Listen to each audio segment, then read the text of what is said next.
Hi, I'm Tom Renkoski, and I'm here in the offices of Sam Boone, who is an elder law attorney in Gainesville, Florida.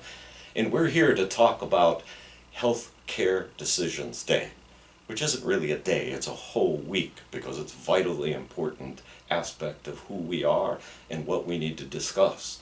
So I'm glad to have Sam here to talk a little bit about the legal aspect of making healthcare decisions about finality, and I'll just add a little bit about the family conversation part of it. What are the three most important aspects of legal papers that need to be done for this? You need a designation of healthcare surrogate form, a living will, which helps make decisions on how you want to be treated at the end of your life. Okay, all right. And part of what we want to do is we want to invite you as families and as persons who are caregivers to start the conversation so that you can gather up the information on how I would like to be treated. And I'm using the pronoun I because very often as caregivers we're always concerned about the other person that we're taking care of. And I'm saying you need to do this for yourself. You need to prepare yourself so that when you go into the office of an elder law attorney, you're prepared to get those documents in order. And the way you prepare is you have these family conversations. If you're married, you have them with your spouse and your children, if you have children. If you're an adult child, you have this conversation with parents or other family members, whoever is going to be important players and be around to help or cause trouble when you're passing away. So the questions you want to say is, how do I want to experience dying? How do I want to go through that process? How do I want to personalize my life care? Because in a sense, that's what is a part of the living will, if I have it correctly. Right? That's correct. Yeah.